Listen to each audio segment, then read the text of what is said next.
The Accord and the Advanced Trials. What went wrong with intense glucose lowering in type 2 diabetes? You are listening to ReachMD XM 157, the channel for medical professionals. Welcome to a special segment on the Accord trial, the Action to Control Cardiovascular Risk in Diabetes trial.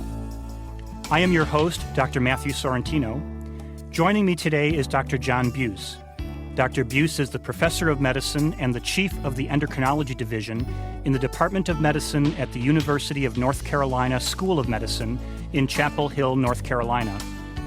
He is also the current President for Medicine and Science of the American Diabetes Association, and he has been the Vice Chair of the Accord Trial Steering Committee.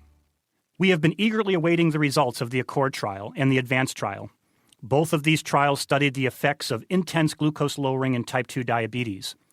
The trials were presented recently at the American Diabetes Association annual meeting in San Francisco and subsequently published in the New England Journal of Medicine. Both of these trials failed to show that intense glucose lowering reduced major cardiovascular events. We have asked Dr. John Buse to help us to understand the results of these trials. Dr. Buse, welcome to the program. Thank you very much.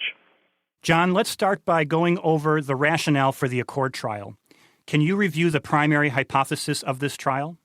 Well, just to back up in time, I think it was in 1998, the National Heart, Lung, and Blood Institute brought together a wide variety of clinical scientists asking the question, what are the major unknown issues in cardiovascular disease in patients with diabetes? About 70 to 80% of people with diabetes will eventually die of cardiovascular disease.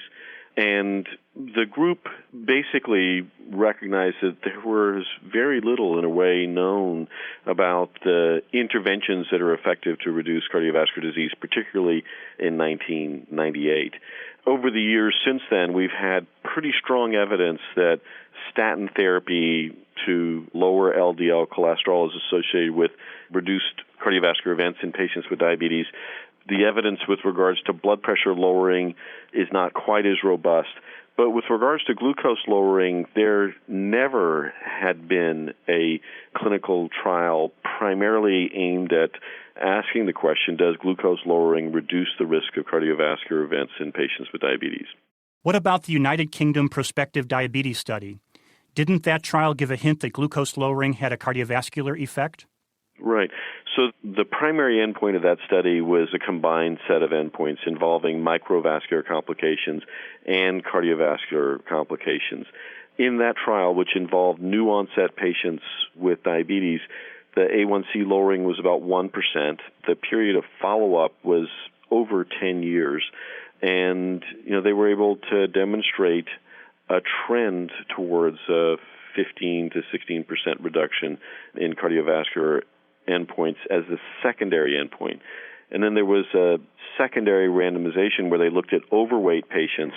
And there, the interesting finding was that metformin was associated with a statistically significant reduction in cardiovascular endpoints, again, as a secondary endpoint, more so than insulin or sulfonylurea. So it sort of opened a can of worms in that overall, there wasn't a statistically significant result on cardiovascular endpoints, though close. I think the p-value was 0.052.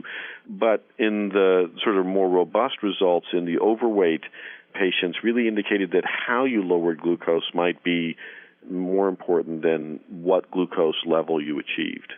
So because the results of the UK PDS were unclear, was that the impetus for putting the Accord study together? I think that was a major impetus, plus the fact that, now 20% of all healthcare dollars are spent in managing people with diabetes. The bulk of those costs are related to dealing with the complications, and the most important complication, arguably, is cardiovascular disease. What was the primary endpoint that was chosen for the Accord trial? Well, the Accord trial was a so-called double 2x2 design. So everybody in Accord, just slightly more than 10,000 patients, was randomized to a glucose question, which was basically randomization to an A1C target of less than 6% versus an A1C target of 7 to 7.9%, with the expectation the average in that standard group would be 7.5%. There's also a blood pressure and lipid trial in Accord that we can talk about later. The primary endpoint was heart attack stroke and cardiovascular death. So this was the first trial that used a cardiovascular endpoint, and it sounds like a more traditional cardiovascular endpoint typical of lipid-lowering trials as the primary endpoint in this trial, unlike UKPDS and some of the earlier trials? Right. So the only other trial that used a sort of cardiovascular endpoint was the PROACTIVE study, pioglitazone versus placebo.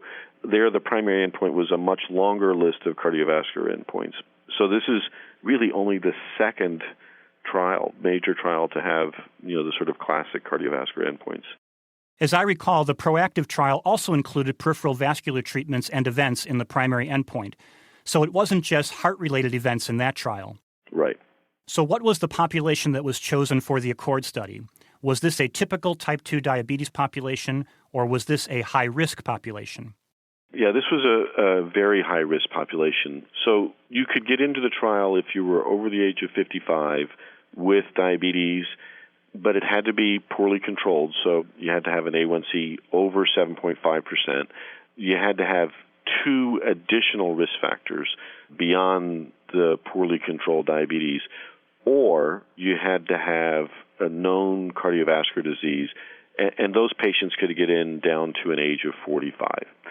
And all these patients also had to qualify for the blood pressure or the lipid sub-study, which meant that they had to have basically issues with their blood pressure or lipids. So it was a very high-risk population. So it was either diabetes with multiple risk factors or diabetes with risk factors and known cardiovascular disease? Right. How does that compare to the United Kingdom population? Is this a sicker group than the UKPDS trial? Absolutely. So they're older, but more importantly, the UKPDS trial specifically selected against people with cardiovascular disease, and the primary entry criteria was diabetes, just newly diagnosed diabetes. How were the patients with diabetes treated in the ACCORD trial? I understand there was no specific protocol. There was a hemoglobin A1C goal, but how you got there was up to the investigators? Yeah, there was sort of a general consensus that the initial therapy in the intensive group would be at least 2 drugs. And the general initial therapy would be metformin, sulfonylureas, glitazones, and then from there, insulin therapy, generally starting with bedtime insulin and progressing to multiple daily injections. Were the majority of the patients eventually treated with insulin? Yeah, I don't remember the number exactly, but on the order of close to 80% of patients were on insulin. And to be honest, the most common regimen was multiple daily injections of insulin with metformin, and many of those patients also on a glitazone, and some of those patients also on a sulfonylurea, and some of those patients also on acarbose, an alpha-glucosidase inhibitor. So it was not at all unusual for people to be on 4 injections a day of insulin plus 3 or 4 classes of oral drugs. Did the trial achieve hemoglobin A1C levels below 6% in the group that was intensely treated? I think the number was about 30% of patients achieved that target. Overall, the A1C level achieved in the intensive group was 6.4%. And that was significantly lower than the standard therapy group? Yeah, the standard therapy group ended up right where we thought they would be with an A1C of 7.5%. So the difference in A1C was 1.1%. And that difference opened up very quickly in the trial. So one of the issues that's been bandied about a lot is, were some of the outcomes driven by the very rapid lowering of A1C. So they went on average from an A1C of about 8.3 down to 6.4 in the first 6 months or so of the trial. Now, if that was the case, wouldn't you expect that there would be excess numbers of events real early in the trial? Did that pan out at all, or is it too hard to tell from the data? The events that were in excess were deaths, actually. And those excess events did start emerging in the first year and a half of the trial. So I think this is one finding that's not well understood in this trial. There's the primary endpoint, and then there is the overall death rate. And what stopped this trial early was not a problem with the primary endpoint, but with total mortality. Can you explain that to us? How mortality stopped this trial, but not the primary endpoint? Right. So all of these big trials have so-called data safety monitoring boards. So they're a group of clinical scientists, ethicists, epidemiologists that look at unblinded data along with a select group of people from the coordinating center that basically process this data for them. Usually these data safety monitoring boards meet every 3 to 6 months. In this case, it was every 6 months. And what they saw was an increased number of deaths in the intensively treated group, even though overall there seemed to be a reduction in the risk of heart attack, stroke, and cardiovascular death. Obviously death is the ultimate in potential adverse events. So seeing that emerging trend, they try to do all kinds of analyses, apparently. I mean, I wasn't involved in that, but what I've been told, all kinds of analyses to try and determine whether this was in a subgroup of patients or whether there was a, clear etiology so that they could, do something other than stop that part of the trial, maybe remove a certain population of patients that seem to be at high risk of death or remove a particular treatment that might be particularly contributing to deaths. But they were unable to find any cause for this increased risk of death. From what I understand from the analysis that's been published, the increase in death rate stopped this arm of the trial early. But the number of events, and I would presume this would also be the number of deaths that occurred, were lower than expected for this high-risk population. Is that correct? That's absolutely correct. So we expected an overall event rate, heart attack, stroke, and cardiovascular death on the order of 2.5% to 3%. And what we actually found was more like 1.5%. And death in particular, both cardiovascular and non-cardiovascular deaths, about half the deaths for cardiovascular deaths, were around 1.1% per year. In this kind of population at such high risk, with 10 years of diabetes on presentation and an average age of 62, 1% mortality rate was just shockingly low. And I think it reflects the general excellent treatment in these patients. I mean, in general, well-controlled LDL, in general, well-controlled blood pressure, aspirin therapy, beta blockers, et cetera, et cetera. If you are just joining us, you are listening to a special segment on ReachMD XM157, the channel for medical professionals. I am your host, Dr. Matt Sorrentino, and I'm speaking with Dr. John Buse. We are discussing the surprising results of the ACCORD trial, the increased mortality seen in the intense glucose lowering in type 2 diabetes. John, I want to talk more about the primary endpoint. Looking at the paper published in the New England Journal of Medicine, the primary endpoint shows a very interesting phenomenon. After 3 years, the intensive therapy group begins to pull away from the standard therapy group. It looks like the intensive therapy group would have had less primary outcome events than the standard therapy group. So there seems to be a disconnect in this trial. We have evidence that there may be some reduction in cardiovascular events, and yet the death rate was higher in the group. Is there an explanation for this, or what accounts for this separation of curves? There really is not an explanation for that. But what the Data Safety Monitoring Board and, the National Heart, Lung, and Blood Institute were the people who finally made the decision to take all the intensive patients and put them in the standard protocol so that we could continue to follow them. What made them do that is that, death trumps non-fatal heart attacks and non-fatal strokes. So whether it reflects a biological reality, whether it's a fluke, or exactly the mechanism is something that we can't answer. There are just not enough events overall to do all kinds of different sub-analyses. But the best evidence is that this is probably a real effect, that with this very intensive therapy, though on average the group of patients did very, very well, better than we expected, they didn't do as well with regards to death as the standard treatment group, who frankly had a much easier time taking care of their diabetes.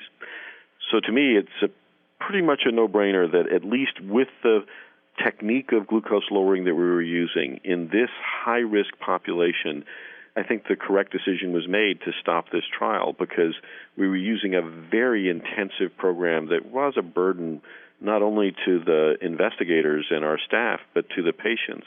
And, though there was a trend towards reduced numbers of heart attacks and strokes, the increased risk of death just made it implausible to continue that randomization. Does the excess number of deaths suggest to you that either some of the therapies that were used may have caused this result? Or could it have been the intensive therapy caused more hypoglycemia, which then led to complications that may be independent of its effect on cardiovascular events? The short answer would be yes. To the extent that we've dug into hypoglycemia as a problem, it doesn't seem to really be the driving force in causing these deaths, but one could imagine how it would be possible that would be true and we wouldn't be able to tell in our data set. Same thing with the drugs. To the extent that we've been able to dig into it, it doesn't seem like any particular drug or combinations of drugs really caused this increased risk of death, though certainly there are hypotheses how that is possible. I think the other thing that's pretty frequently discussed is that, this was a very intensive program, and that, particularly among frailer patients or, patients with complex medical problems, there's a possibility that, either the stress of having to deal with this or sort of drug disease interactions could have led to this. The problem is we'll never be able to come up with a definitive answer in this trial. All we can do is generate questions within the trial as to what the cause of these increased deaths was. One of the points mentioned in the paper is there was a significant increase in weight and fluid retention in the intense treatment group. I believe the paper mentioned that 28% of patients had a 10 kilogram or higher weight gain in this trial. Could that have complicated the results? Are we counteracting benefit by using some agents that lead to fluid retention and weight gain? Absolutely, that's another one of the hypotheses that exists. It's known that both insulin, which, as I mentioned before, I think 77% of the patients were on insulin, as well as the glitazones and sulfonylureas are associated with weight gain. And there was a higher proportion of people who had weight gain in excess of 10 kilos. But, weight gain occurred in both groups, and to the extent that we've dug around in that issue, that doesn't seem to primarily account for the difference. The problem is that these two groups of patients were treated with, basically the same agents in different intensities. And so almost any parameter that you look for, let's say weight gain, there are some people in the standard group that gain just as much weight as the patients in the intensive group. And with the small number of deaths overall, it's just statistically impossible to tease apart the effect of these individual hypotheses. One of the hypotheses has been questioning the use of TZDs. In the ACCORD trial, rosiglitazone was the TZD that was predominantly used, and over 90% of the intensive therapy patients were on it compared to less than 60% in the standard therapy group. You mentioned earlier the PROACTIVE trial, which used a different TZD, pioglitazone, which did show a reduction in cardiovascular endpoints. Could it be that in the ACCORD trial we used the wrong drug? That would remain a hypothesis, but to be honest, this is a question that we looked at very carefully, and the DSMB also looked at it very carefully, particularly around the time of the reporting of the Nissen meta-analysis on rosiglitazone, and there really is no evidence that that's the case in our data set. That doesn't mean that rosiglitazone doesn't have cardiovascular issues. It just means that the way we used it in this trial, in fact, the absolute risk of having a bad event in the rosiglitazone-treated patients was lower, I think because we were very careful not to use it in patients with heart failure. So, again, it's just another hypothesis that we can't answer from this trial. We can compare and contrast the ACCORD trial to the ADVANCE trial, a trial with some similar features. The ADVANCE trial used intensive glucose lowering and looked at vascular outcomes. In the ADVANCE trial, the use of TZDs was extremely low, and yet they also did not find a reduction in cardiovascular endpoints. So I guess that suggests that it's less likely the individual agent is the problem, but there's something about trying to get the hemoglobin A1C down and macrovascular events that we don't really understand at this point. Would that be a fair statement? Absolutely. And just to extend that a bit, so the ADVANCE trial, again, very high-risk cardiovascular population, but a much less intensive programming. Basically, the randomization was to give a sulfonylurea drug called gliclazide. It's not available in the United States or not. And then, in that intensive group that got the gliclazide over time, sort of gradually intensifying the therapy. So they also got to an A1C of 6.4%, but they didn't start from a baseline of 8.3. They started from a baseline of about 7.5. So they started from a baseline that was equivalent to our standard care group. It's just a much less intensive program. Like you said, no decrease overall in cardiovascular events, sort of trends like we saw in ACCORD. But importantly, this is the one trial that didn't have any increase in death. There's a third trial that hasn't been published but was presented at the American Diabetes Association meeting called the VA Diabetes Trial. And there, again, very high-risk population treated very intensively. They only got to an A1C of 6.9 in the intensive treatment group. And again, they saw trends towards improvements in cardiovascular outcomes, but nothing statistically significant and, pretty modest trends at that. But they also saw numerically greater deaths in the intensive group. So I am of the personal opinion that this kind of very intensive diabetes therapy in high-risk populations, are associated with potential harms, including death. So I don't think it's recommended therapy for high-risk elderly patients with diabetes to go on very intensively applied multiple daily injection regimens plus multiple oral agents. In these high-risk patients, is there a particular hemoglobin A1C goal that you would still recommend? Or should we loosen the A1C recommendation up a bit in these older, higher-risk individuals? Right. The American Diabetes Association is putting together a group to look at that question, as are other organizations. I think the gestalt that we got at the American Diabetes Association meeting, where after the ACCORD presentation, the VA diabetes trial, and the advanced presentation, there was a panel to discuss this issue for a couple hours. And I think there was some consensus there that the A1C target overall of less than 7% is reasonable across the board, but that maybe the caveat is, if you have a 65-year-old patient who's previously had a heart attack and their blood pressure and lipids are well controlled and their A1C is 7.4% on, let's say glargine, insulin at bedtime, and metformin, that you really need to think twice before you decide to add more injections or add another therapy. There was a hint in these trials that there are some benefits that still could occur with microvascular complications. The advanced trial study group showed an improvement in kidney endpoints. Is there still a role, if we can carefully monitor for hypoglycemia, of trying to gradually get the A1C down to try to help prevent some of these other very significant morbidities of our patients with diabetes? Absolutely. So neither the VA trial nor ACCORD has presented their microvascular endpoints, but in advance there was a statistically significant reduction in microvascular endpoints. The absolute risk there is pretty modest. So as you go from basically good diabetes control to great diabetes control, you do prevent, a few number of microvascular events over a moderate period of time. But again, I think the key is to balance that.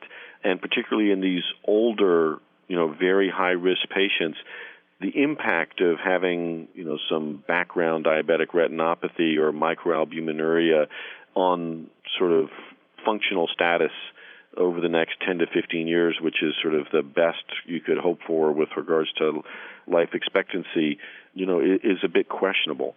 In younger patients, I think there's a greater role for, being more aggressive to avoid microvascular complications.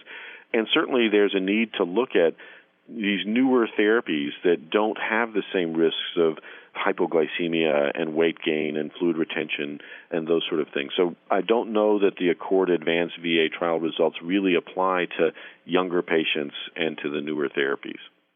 Will the results of these trials change your practice?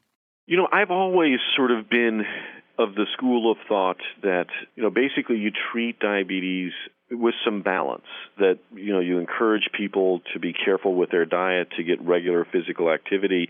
You give them a lot of pats and rubs about how difficult it is to care for diabetes.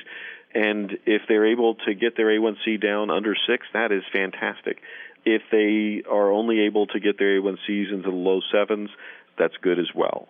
But I've never been one to just sort of flog people with a number saying, well, your A1C is 7.2. We have to get it less than 7. If you're down to 6.9, I'll leave you alone. I think there's really a lot to be said about staying positive in diabetes. It's so easy. So many patients just get burned out with the disease. And really, this is a chronic condition. We need to achieve good blood glucose control over decades, as opposed to sort of, flogging people into submission, recognizing that we just can't maintain that level of intensity in most patients over long periods of time. And blood pressure and lipid management and aspirin therapy and smoking cessation is arguably as important, maybe even more important than glucose control.